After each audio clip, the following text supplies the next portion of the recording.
నమస్తే, welcome to story board.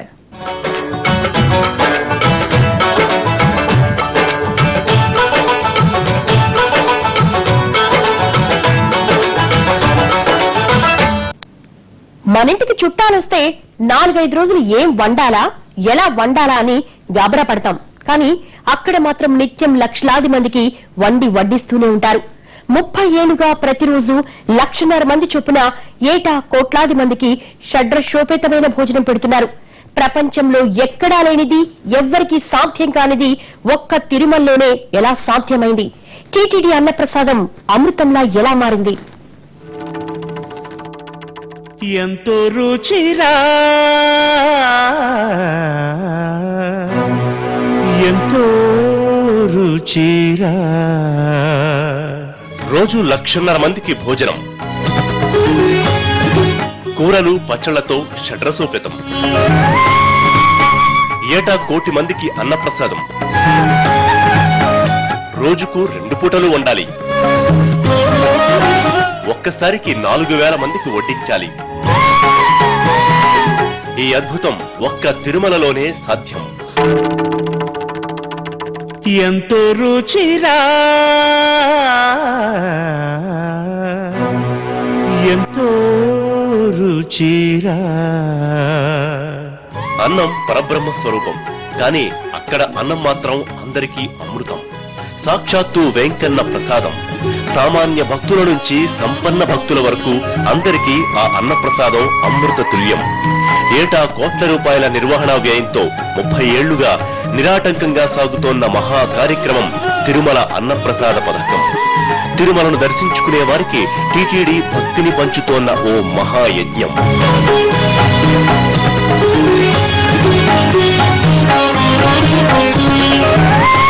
Tirumala విశ్వవ్యాపిత సుప్రసిద్ధ హిందూ ఆధ్యాత్మిక క్షేత్రం. 7 కొండలపై శ్రీనివాసుడు కొలువున్న తీర్థం. ఆ కోనేటి రాయుణ్ణి కనులారా చూసేందుకు లక్షలాది మంది భక్తులు వేల మైళ్లు దాటి వస్తారు. కొందరు కాలినడకన స్వామి సన్నిధికి చేరుకుంటారు. క్యూలైన్లలో శ్రీహరి నామస్మరణతో వేచి వేచి పరుగు పరుగున వెళ్లి స్వామిని దర్శించుకుంటారు. ఎన్ని వ్యయ ప్రయాసల కోర్చినా, ఎంతసేపు వేచి చూసినా ఆ కష్టమంతా తిరుమలేశుని దర్శనంతో క్షణంలో మటుమాయమైపోతుంది. స్వామిని చూసిన ఆ ఒక్క క్షణం భక్తకోటి సకలం మరిచిపోయి భక్తి పారవస్యంలో మునిగిపోతుంది. ఎంతో రుచిరా. ఇలా శతాబ్దాలుగా కోట్లాది మంది భక్తులు స్వామి దర్శనం చేసుకుంటున్నారు. తిరుమల వచ్చినందుకు స్వామి ప్రసాదంగా లడ్డూను తీసుకెళ్తారు. కానీ ఇక్కడే ఆ స్వామి దివ్య సన్నిధిలోనే మరో మహాప్రసాదాన్ని స్వీకరించేందుకు భక్తులు ఉవ్విళ్లూరుతూ ఉంటారు. సామాన్య భక్తుల నుంచి సంపన్నుల వరకు అంతా ఆ ప్రసాదం కోసం వేచి చూస్తారు. తిరుమలలో ఆ అన్నప్రసాదాన్ని తృప్తిగా స్వీకరించి ఎనలేని సంతృప్తి చెందుతారు.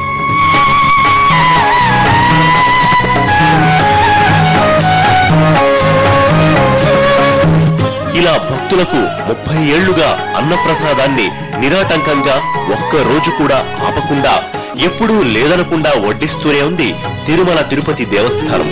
ఏటా 1,000 కోట్ల రూపాయలకు పైగా స్వామికి కానుకలిచ్చే భక్తులు ఒక్క శ్రీవారికే ఉన్నారు. ఈ స్థాయిలో మరి ఇతర దేవాలయానికి నిధులు రావు.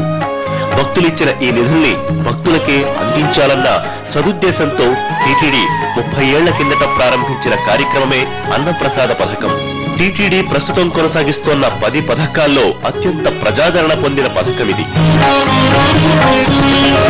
1985 ఏప్రిల్ 6వ తేదీన అప్పటి ముఖ్యమంత్రి ఎన్టీఆర్ ప్రారంభించిన ఈ పథకం ఇప్పటికీ నిరాటంకంగా సాగుతోంది. పథకం ప్రారంభించాక బెంగళూరుకు చెందిన ఎల్వి రాములు అనే భక్తుడు అప్పట్లోనే 5 లక్షల రూపాయలు మొదటగా ఈ పథకానికి విరాళంగా ఇచ్చారు. అలా మొదలైన తొలి ఏడాదే 60 లక్షల రూపాయల విరాళాలు సేకరించగలిగింది అన్నప్రసాద పథకం. మొదటి 2 ఏళ్లు కేవలం రోజుకు 2,000 మంది భక్తులకు పులిహోర వితరణ చేసేవారు. 1987 తర్వాత భక్తులకు పులిహోర బదులు అన్నం, సాంబారు, రసం, మజ్జిగ, కూరలు, పచ్చళ్లతో భోజన సౌకర్యం కల్పించడం మొదలుపెట్టింది. అప్పటి నుంచి ఈ పథకానికి భక్తుల సంఖ్యతో పాటు విరాళాల సంఖ్య కూడా పెరుగుతూ వచ్చింది.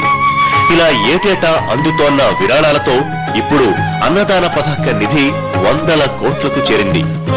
2015 మార్చి 31 చివరి నాటికి అన్నప్రసాద పథకంలో 591.36 కోట్ల రూపాయల నిధి జమైంది. అన్నదాన పథకంగా మొదలైన ఈ ట్రస్ట్ ను మరింత విస్తరించే క్రమంలో 2013 ఏప్రిల్ 1 నుంచి అన్నప్రసాద పథకంగా మార్చి ఒక యజ్ఞంలో కొనసాగిస్తోంది టీటీడీ. తిరుమల మహాక్షేత్రం. ఈ తిరుమల మహాక్షేత్రంలో అన్నదానం, విద్యాదానం, గృహదానం, వస్త్రదానం, కన్యాదానం మొదలైన అనేక విధాలైన దానాలు మనకు ధర్మశాస్త్రాల్లో చెప్పిన విధంగా చేసే దానాలకు మిగిలిన క్షేత్రాల్లో చేసినప్పటికన్నా 10,000 రెట్లు ఎక్కువ పుణ్య ఫలం లభిస్తుందనేది మన వేంగిరాచల మహత్యంలో చెప్పబడిన అక్షర సత్యం. ఆలయాల్లో అన్నదానం చేయడం అనేది చాలా పవిత్రమైన ఒక కార్యక్రమం. శ్రీవారి దర్శనార్థం వచ్చే భక్తులకు ఉచితంగా అన్నప్రసాదం లభించినప్పుడు వారి యొక్క సంతోషాలు కూడా కొద ఉండదు. ప్రతి నిత్యం ఉదయం 11 గంటల నుంచి మధ్యాహ్నం 3:30 గంటల వరకు, సాయంత్రం 5:30 గంటల నుంచి రాత్రి 11 వరకు సుమారు 1,15,000 మంది ఈ అన్నప్రసాదాన్ని స్వీకరిస్తున్నారు. వారాంతాలు, పర్వదినాల్లో ఈ భక్తుల సంఖ్య 1,00,000 దాటిపోతుంది. ఇక బ్రహ్మోత్సవాల వంటి సమయంలో 2 లక్షల్ని మించిపోతుంది. 30 ఏళ్ల కిందట ప్రారంభించిన నాటి నుంచి 10,955 రోజులుగా ఒక్కరోజు కూడా ఆగకుండా ఈ పథకం కొనసాగుతూనే ఉంది. ఆ అన్నం అమృతం ఎలా అయింది? ఆ అక్షయ పాత్ర వెనుకున్న రహస్యం ఏంటి? బ్రేక్ తర్వాత చూద్దాం.